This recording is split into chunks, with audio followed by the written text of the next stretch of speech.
Hello, my friends. Welcome to Origins. I'm Don Chapman, and I'm your host. It's great to have you with us today. Origins is a forum where we take the evidence of science and use it to confirm the truth of God's creation. We usually do that by bringing in some guests who are experts in the various fields of science and apologetics and have them share with us the truth that God revealed to them.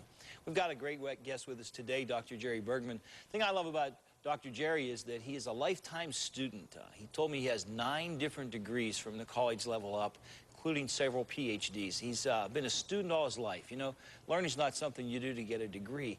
Learning's something you do because you want to pursue the truth. And that's what Dr. Jerry's done all his life. Dr. Jerry Bergman, welcome to Origins. Thank you. It's great to have you here today. Good to We're going to talk about mutations today. Right.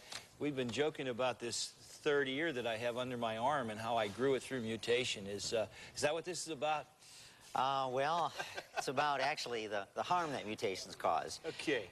Now, mutations, when we think about it, you can't go very far into talking about serious macroevolution without talking about mutation as the vehicle. Is that true?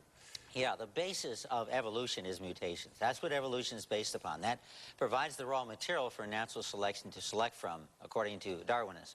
And I've got a couple quotes which I think are very telling about what Darwinists believe and how important mutations are. If I can... Let's do it. Go up here and... As I mentioned here, the primary basis of macroevolution, and macroevolution is what we're talking about here, and macroevolution is evolution beyond the species level, from, as they say, from the goo to you by way of the zoo. That's macroevolution. And mutations are basically variations in the code that produces you and I. And the code, of course, is well known as the DNA code we see over here. This is a model of DNA, and the DNA code is made out of letters, and these letters can change. And the changes are what Darwinists postulate produce the variety which natural selection can select from. So they change the protein coding DNA. It affects the phenotype. You're saying the DNA chain is made up of letters. Right. It's not really made up of letters. It's made up of chemicals, but it's almost a chemical language, isn't it? Right. It's made out of chemicals, and we just, instead of saying the chemical, because they're long names, so we just assign them letters. Assign them letters, right. We just T and A and G and C. And so there's really a language written in chemicals. Right. Okay, that's great. True. And, of course, there are other sources of variation. We're not saying mutations are the only source. Sexual reproduction, for example, you have 10 kids, they're all different. That's a source of variation. Crossing over, genetic crossing over, is literally where the chromosomes exchange parts before they produce a human being. And this exchange basically allows new traits to appear because the combination changes because of this crossing over. When I explain this to my students, it's like you lay down next to someone and your legs are literally cut off in exchange. So you end up with their leg and they end up with your leg. So you have a difference because of this exchange. And this is crossing over. Transposition is another source of variety, and transposition is literally where the genes cut themselves out and go somewhere else. And therefore they change the code, and therefore they change the pattern, and therefore they change the phenotype, the traits that result. So there are other ways of producing variety. But all this does is rearrange the existing information.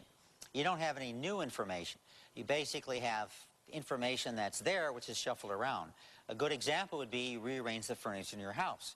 You have, looks different, but of course there's nothing new.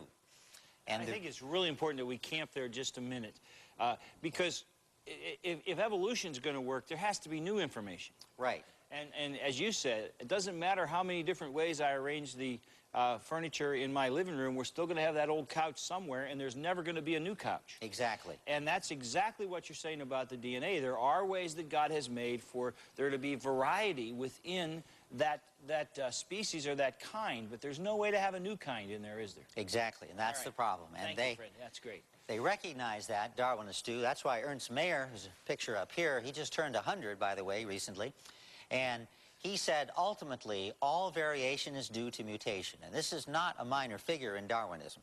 He's one of the leading, if not the leading, evolutionary biologists in the world today. All their eggs are in the mutation basket. Right. Okay. That's critical. And all right. Theodosius Dobzhansky, likewise one of the leading evolutionists today, said the process of mutation is the only source, he stresses, only source of the raw material and hence of evolution. So if we can show that mutation doesn't make evolution happen, the evolutionists themselves would say then evolution can't happen. Right, exactly. That's why this is such a critical area. All right. And a good illustration of this is Dawkins, Richard Dawkins, who's also one of the leading evolutionists today. He lives in Great Britain. He teaches at a major university there. And he developed a computer simulation where essentially he took this sentence, "Me thinks it is like a weasel," and this is taken from Shakespeare, and he started out with random letters. These are all random letters. You just generate randomly. And then he developed a computer program that would change these letters one at a time. And the changes, if they met this goal, they were saved. For example, the first here is a W, which of course is not the first letter here. It's an M. So here we have a mutation which produces an M, and then the M therefore is saved, and you can see from that point on, the M is retained in the program. And eventually, if we keep doing that, eventually we get to the sentence, which is, "Me thinks it is like a weasel." And that's an illustration Dawkins uses to illustrate basically how Darwinism works, how evolution works. You know, I'm hearing you say that, and I understand, I think I understand at least how that happened, but with a computer, there is a source of these letters coming in. A man is not a computer. We don't have an influx of new letters, so is that a valid analogy? Well, there are a lot of problems with it, and of course, creationists like to use it because it's a good illustration of the problems of Darwinian idea.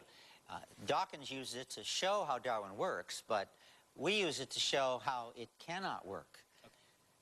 Among the problems that exist with mutations as a source of variation are we assume mutations are random, and of course, that's a major assumption. And as we'll show, the problem is we know they're not random. When random mutations occur, certain amino acids are far more likely to be produced than others. So we'll assume for a minute they are random. So we'll just take that as an assumption.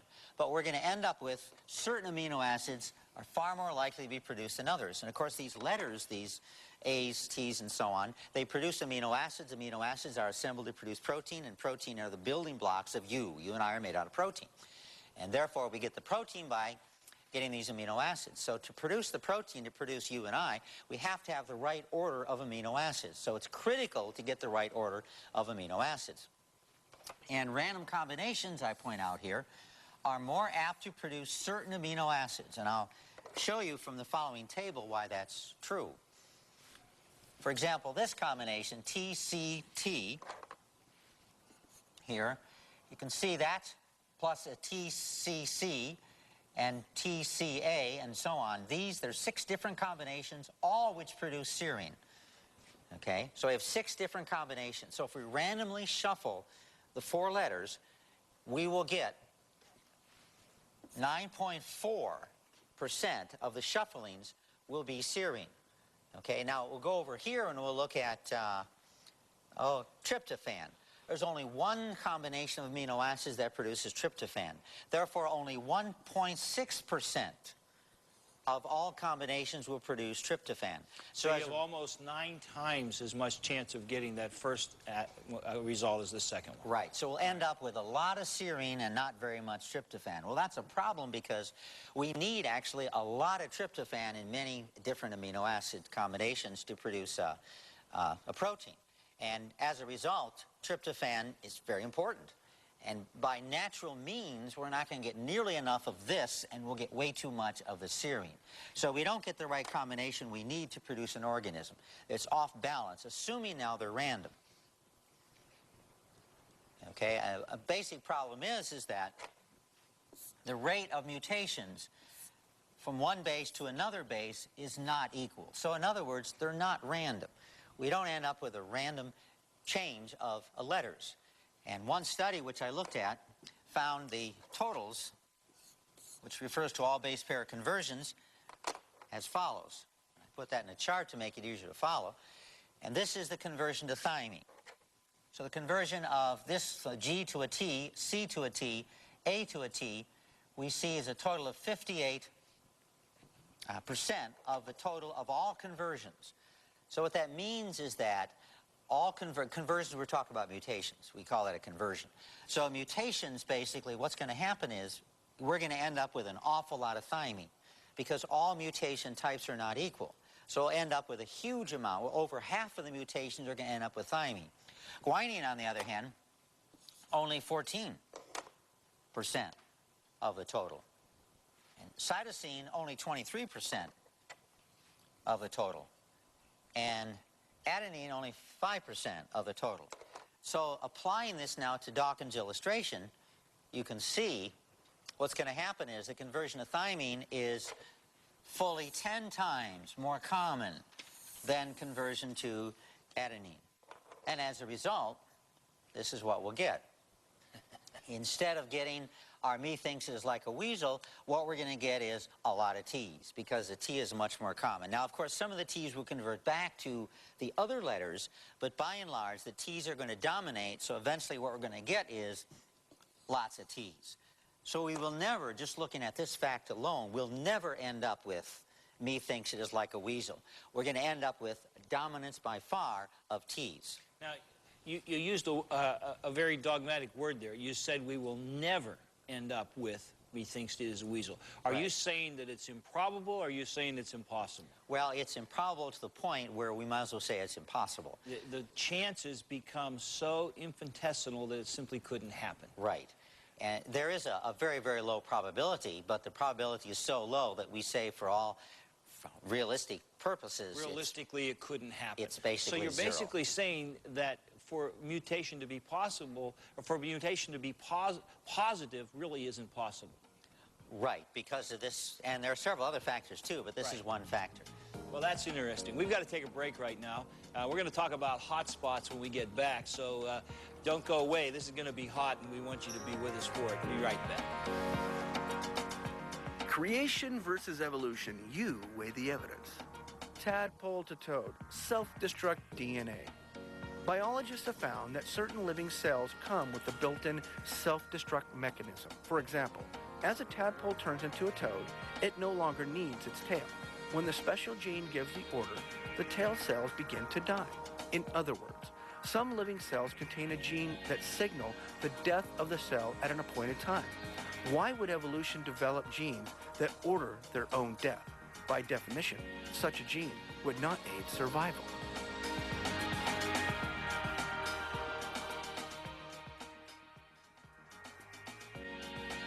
We're back, and welcome back. I'm here with Dr. Jerry Bergman. We're talking about mutations. You know, mutations have to be the vehicle through which evolution works if it's going to work.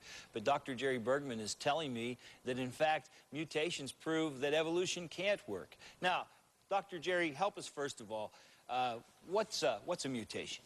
Okay, mutation is a change in the DNA code. This is a model of the double helix you can see here, and you've got two helical circles around here, and inside there you can see those bar-like materials. These are what they call base pairs because they're chemically bases, and these base pairs match up together. We have, for example, T matches up with A and C matches up with G, and these two match up together to produce the code, and the code basically is what produces the amino acid set which produces protein, which produces you and I. And every now and then, for a variety of reasons, a mistake is made. For example, cosmic ray may hit this and damage one of the rungs, has to be repaired. And it's usually repaired properly, so we're okay. And we have about a dozen repair processes which are constantly monitoring this and repairing it. It's constantly being repaired. This is going on 24 hours a day. Every now and then it doesn't repair it properly. It puts the wrong base pair in there, and so instead of having a C, we end up with a T. So that's a mutation, so we have a change in the DNA pattern. And these are called mutations. And now, for evolution to work in this modern day and age, obviously, when evolution started, they didn't know about DNA. No, didn't have any idea of any of this. And so, to take that 19th century theory and to see it work in the 21st century, somehow the whole business of DNA has to be included in their thought. Right, and that actually is where scientists don't accept Darwinism now, they accept neo-Darwinism. And neo-Darwinism is where we've added the information relative to mutations. And they thought this would be a savior for Darwinism, but it's turned out to be the opposite. It's turned out to be lethal for Darwinism. And one of the big kahunas in the neo-Darwin movement is a guy named Richard Dawkins. Right. And Dawkins has written a book showing how DNA could work to produce the mutations needed to bring about evolution. Right. And you're saying that it isn't working. Right. It's from what we know about biochemistry and molecular biology, we understand now it doesn't work. It cannot work. Now we're ready to talk about hotspots. Okay. Hotspots are, the mutations tend to occur in certain areas. They're much more common in certain areas. In fact, P53, which is a gene we've looked at more so than many other genes, we find that about 70% of all mutations are only in 3 or 4 areas along the entire gene. And some of these genes could be thousands of base pairs, so many are huge. So there's a lot of areas where a mutation can occur.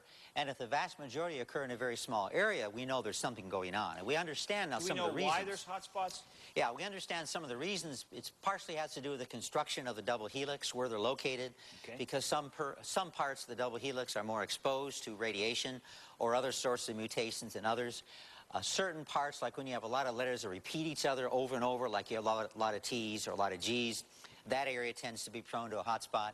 Some we're not aware of exactly why there are hotspots, sure, but we know there are hotspots. There are also cold spots. Cold spots are where they rarely occur for various reasons. And one of the most common mutational hotspots is at the CG dinucleotide. And they're involved in mutations in about 12 times more often than other dinucleotide sequences. So this is one example of many. And there are several reasons why this CG tends to be a hotspot, but here I was just trying to show you that there are a number that we know that exist.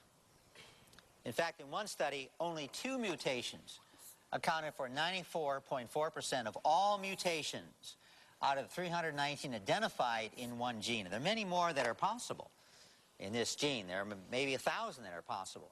But there are 319 they identified, and then out of these only almost all of them was at this 2 specific places. 2 places, right. Yeah. And so what does this hotspot have to do with Dawkins' illustration? Well, this shows it. Result of hotspot and back mutation. Now, I've combined these together because we have hotspots, and of course, hotspots means that you're more likely to have a mutation in that area, but it's more likely to go forward, to change to a T, for example, but also more likely to go back. So this is why we can occasionally have mutations which repair the damage. We can actually have a mutation and it heals the damage. So we can have, in this situation, a beneficial mutation. So if we take the example again, methinks is like a weasel and you go forward. Of course, what we're looking for now is the M, in this case, the W actually, to change to an M. Okay, and you can see that's not a hotspot, so that never changes. On the other hand, S happens to be a hotspot area, and the T you can see now is what we start out with. So the T changes to a Y, to a T, to a T, to a T. And we end up, because this is a hotspot area, we end up with accumulation of T's. So what happens when we look at both hotspots and back mutations, plus the tendency to go from a C and a G to a T, we end up with constant changes in a small area of the code here. So we end up with never getting what we want, but we end up with constant changes to a T in the hotspot area. So those cold spots, they're never going to change. And the hot spots, you're going to keep changing there. Or the cold spots will rarely change, that's true. And the hot spots will commonly over and over change. So Dawkins is assuming a uniformity across the letters, and it just isn't there. Right. For his model to work, you have to have the uniformity. And that's not true in the DNA code. Right. All right. I'm with you. And the other thing we need to look at is you can't only look at base pairs, but you also have to look at polarity, because bases could be polar or nonpolar or semipolar, because basically these amino acid sets are held together by the polarity. That's a critical aspect in bonding the protein to produce a workable, functional structure. And when we look at these charge differences, we can see that the nonpolar uncharged, just by random changes, we end up with 34% of the amino acid sets are nonpolar uncharged. 28% are polar uncharged. 11% are polar, nonpolar borderline. 12% are polar positively charged, and 6.2% are polar negatively charged. Now what that means is we're not going to, by random chances, we're not going to get the combination we need to produce the protein structure we have to have. And so purely by random changes is not going to work. Now hotspots even complicates this further. It is complicated. Give me a couple of examples of mutations that you've seen. Well, my work is in cancer research, and doing cancer research, of course, what we're looking at basically are mutations. Cancer is a result of mutations. That's what causes cancer. Cancer is a genetic disease. And so we basically spend our time studying mutations. So we have a lot of information about mutations. And what we see is they're negative. I've never seen a positive mutation in the thousands that we've looked at in cancer research. They're invariably negative. So when you see mutations, it's a disease, it's a problem, it's something bad, not something good. Almost always right. There are a few positive ones, but we understand those. They're not a problem for creationists. But by and large, what we see is 99.99% are clearly negative. Now, this is a big question, but that's all right. You've done a lot of study. How many positive mutations would it take to get from that goo to you? Well, people have estimated, it's obviously a guess, one doesn't know. Sure, I mean, we're talking here in speculation. But those people who have speculated on this say it takes billions, if not many, many billions. So we're talking about a huge, huge number, and of course, if 99.99% are negative. They're going to cancel out those couple positives that happen. Right, which is exactly what happens. And we begin to say that, you know, this whole idea that the whole thing could have happened by evolution, by mutation, it just isn't possible. From what we understand now, yes, it's certainly beyond the realm of what we understand probability to be. You know, my whole life I've listened to people and they've equated evolution with science and they've equated creation with religion. And they've said that the scientific world sees this whole thing from a perspective of evolution, and us creationists, we're just these radical religionists who don't look at science. But today you're telling me that science is on the side of creation, and good science simply isn't proving evolution. Yeah, I know many Christians who became Christians because of their study of science. Isn't that amazing? You know, my friend, I want to speak to you for a moment, and I just want you to know that we've got scientist after scientist telling us that when we really put evolution under the microscope, when we look at the evidence that they're giving us, it isn't a creation versus evolution debate. Evolution isn't possible. It just doesn't work. We always come back to the reality that our origin is in God, our Creator. And I hope today's show has helped you to see that this just isn't possible. You know, if you have questions, write to me at Origin, CTV, Wall, PA, 15148, or get on the internet and contact us at www.originstv.org. In the meantime, I just want to remind you that, you know, it's God's view that He created you, and that should be your worldview too. God bless you till next time.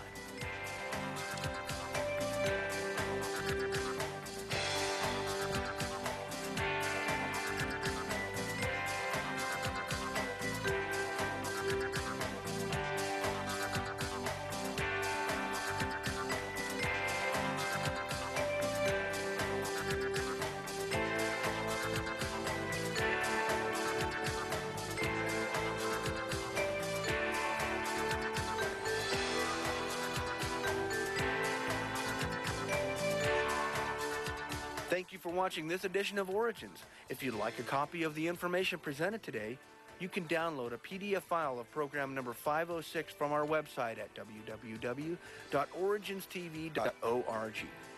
For a printed version, send a $5 donation to cover shipping and handling to Cornerstone Television, Wall, Pennsylvania, 15148.